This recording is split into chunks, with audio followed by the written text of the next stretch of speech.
ሰላም እንዴት ናችሁ? ውድ የዩኒክ ስፖርት ቤተሰቦች የአርሰናሉ ኤምሬትስ ስቴዲየም ለምን ኤምሬትስ ተባለ የሚለውን ጨምሮ ስለ ኤምሬትስ ስቴዲየም ያልሰማችኋቸውን ሌሎች ጉዳዮች የዳሰስንበትን ጥንክር ይዘን ቀርበናል። ለዩቲዩብ ቻናሉ አዲስ የሆናችሁ ዩኒክ ስፖርት ዩቲዩብ ቻናላችንን ሰብስክራይብ በማድረግ ተቀላቀሉን። ትኩስ ስፖርታዊ መረጃ ታገኙበታላችሁ። የመድፈኞቹ ስቴዲየም ኤምሬትስ ስቴዲየም ይባላል። ከ60 ሺህ በላይ ደጋፊዎችን ማስተናገድ የሚችለው ኤምሬትስ ስቴዲየም በሐምሌ ወር 2006 እንደ አውሮፓውያኖች አቆጣጠር ነበር አገልግሎት መስጠት የጀመረው። ከ2006 በፊት አርሰናሎች ለ93 ዓመታት ያክል ሲገለገሉበት የነበረው ሜዳ ሄግበሪ ይባል ነበር። የአርሰናሎች ኤምሬትስ ስቴዲየም በእንግሊዝ ዋና ከተማ በሆነችው ለንደን የሚገኝ ሲሆን እንግሊዝ ውስጥ ከሚገኙ ታላላቅ ስቴዲየሞች መካከል አንዱ ነው። ስቴዲየሙ 60704 ደጋፊዎችን የማስተናገድ አቅም አለው። የአርሰናል የወንድ ቡድን ከ2006 ጀምሮ ይሄን ሜዳ ዋና ሜዳው አድርጎ እየተገለገለበት ሲሆን የአርሰናል ሴቶች ቡድን ደግሞ ከ2024 ወዲህ የሴቶች ቡድኑ ዋና ሜዳም ሆኖ በማገልገል ላይ ይገኛል። እንደ አውሮፓውያኖች አቆጣጠር በ2006 ተገንብቶ የተጠናቀቀው የመድፈኞቹ ኤምሬትስ ስቴዲየም 390 ሚሊዮን ፓውንድ ወጪ ሆኖበታል። ኤምሬትስ ስቴዲየም ዓለም አቀፍ ውድድሮች ይከወኑበታል። የብራዚል ብሔራዊ ቡድን አውሮፓ ውስጥ መጫወት ሲያሻው የአርሰናልን ኤምሬትስ ስቴዲየም እንደሚጠቀም መረጃዎች ይጠቁማሉ። መድፈኞቹ ለ93 ዓመታት በተገለገሉበት ሄግበሪ ስቴዲየም መቀጠል አልቻሉም። ዘመኑን የዋጀ ስቴዲየም እንደሚያስፈልጋቸው በቦርድ ደረጃ ወሰኑ። የእንግሊዝ ብሔራዊ ቡድን ዋና ስቴዲየም የሆነውን ዌምብሌይ ስቴዲየምን ለመግዛት የሚል ቁርጠኛ ሐሳብ ጨምሮ ሌሎች አማራጮችን በመያዝ ለስቴዲየም መስሪያ ቦታ ይሰጠን የሚል ጥያቄ ለለንደን ከተማ አስተዳደር ይዘው የቀረቡት የአርሰናል ቦርድ አመራሮች ለደረቅ ቆሻሻ ማስወገጃ በሚል የተቀበሉትን ቦታ ስቴዲየም እንዲሰሩበት በ2000 ዓ.ም ፈቃድ አገኙ።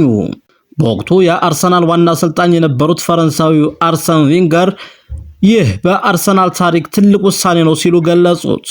ስቴዲየሙ እንዲሰራ ፈቃድ መገኘቱን ተከትሎ ገንዘብ ማፈላለግ የጀመረው የአርሰናል ክለብ ከብዙ ድካም በኋላ ኤምሬትስ ኤርላይንስ የመድፈኞቹ ስቴዲየም ግንባታ ስፖንሰር በመሆን የበኩሉን አስተዋጽኦ አደረገ።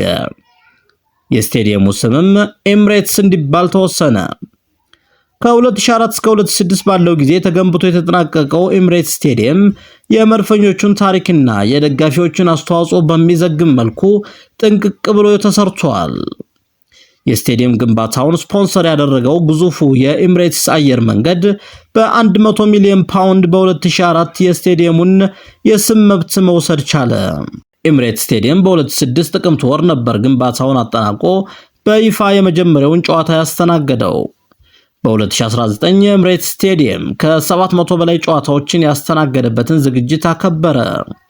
በመድፈኞቹ ቤት ትልቅ ስም ያላቸው ፈረንሳዊ ኢኮኖሚስት እና የእግር ኳስ አሰልጣኝ አርሰን ቪንገር የኤምሬትስ ስቴዲየምን የመገንባት ሐሳብና የማደግ እቅድ ይዘው ከመጫወቻ ሜዳ በላይ በሆነ ስቴዲየም ያስፈልገናል ሲሉ ተደመጡ። ይህ የአርሰን ቪንገር አነቃቂ ንግግር 60704 መቀመጫዎች ያሉት ኤምሬትስ ስቴዲየም እንዲገነባ ትልቅ አሻራ የጣለ ንግግር እንደነበር ታሪክ ይናገራል።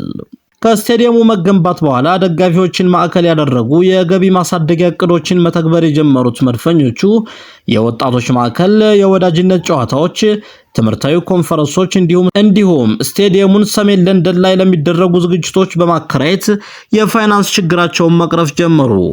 የሰሜን ለንደን ነዋሪዎችን የሚያሳስብ ዝግጅት ሲኖር ኤምሬትስ ስቴዲየም አንደኛ ምርጫም ሆነ። ዛሬ ላይ ኤምሬትስ ስቴዲየም ከመጫወቻ ሜዳነት በላይ ነው። በውስጡ ሬስቶራንት፣ ሱፐርማርኬት እና የአርሰናልን ታሪክ የሚያሳዩ ሙዚየሞች ያሉበት ኤምሬትስ ስቴዲየም ለጎብኚዎች ግርምት የሚጭሩ ታሪኮች ያሉበት ቦታ ሆኗል። የመጀመሪያ እርዳታ መስጫ ክፍል፣ የአካል ጉዳተኞች መገልገያ መግቢያ በር እንዲሁም ማየት ለተሳናቸው ደጋፊዎች የሚመች ቦታ ያለው ኤምሬትስ ስቴዲየም ጥንቅቅ ብሎ ስለመሰራቱ ብዙዎች መስክረዋል። በጣም በርካታ ደጋፊዎች በተለያዩ የዓለማችን ክፍል ያሉት አርሰናል እግር ኳስ ቡድን በተለይም አፍሪካዊ ደጋፊዎቹ በጣም በርካታ እንደሆኑ ይነገራል።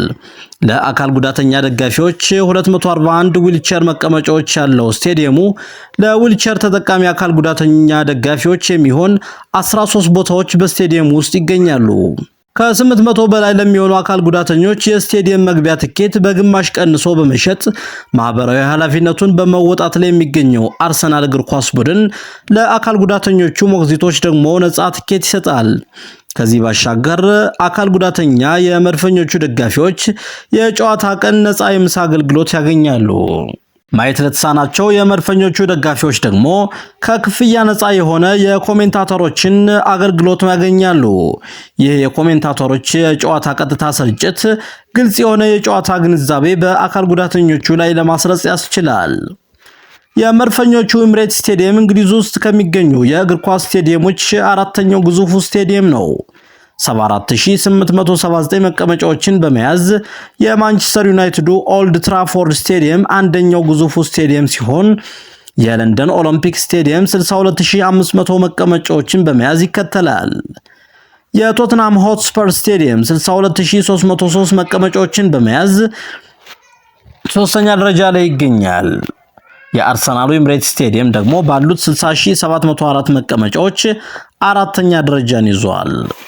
የማንቸስተር ሲቲው ኢቲሃድ ስቴዲየም፣ የሊቨርፑሉ አንፊልድ ስቴዲየም፣ የኒውካስል ዩናይትዱ ሴንት ጄምስ ፓርክ ስቴዲየም፣ የሰንደርላንዱ ዘ ስቴዲየም ኦፍ ላይት፣ የአስቶን ቪላው ቪላ ፓርክ ስቴዲየም እና የቼልሲው ስታንፎርድ ብሪጅ ስቴዲየሞች በርካታ መቀመጫዎችን በመያዝ ከ5ኛ እስከ 10ኛ ያለውን ደረጃ ይዘዋል። 390 ሚሊዮን ፓውንድ ፈሰስ የተደረገበት ኤምሬትስ ስቴዲየም ከስፖንሰር ውል፣ ብድር እንዲሁም የአርሰናል ክለብን አክሲዮኖች በመሸጥ ከተገኘ ገቢ የመገንቢያ ወጪው ሊሸፈን ችሏል። የዱባይ መንግስት አየር መንገድ ድርጅት የሆነው ኤምሬትስ ኤርላይንስ የአርሰናል እግር ኳስ ቡድን ስፖንሰር በመሆን በ100 ሚሊዮን ፓውንድ የስቴዲየሙን ስያሜ መብት ገዝቶታል። ኤምሬትስ ስቴዲየም ከተገነባ በኋላ ተጨማሪ ስቴዲየሙን የማሳመር ስራ ተሰርቶበታል።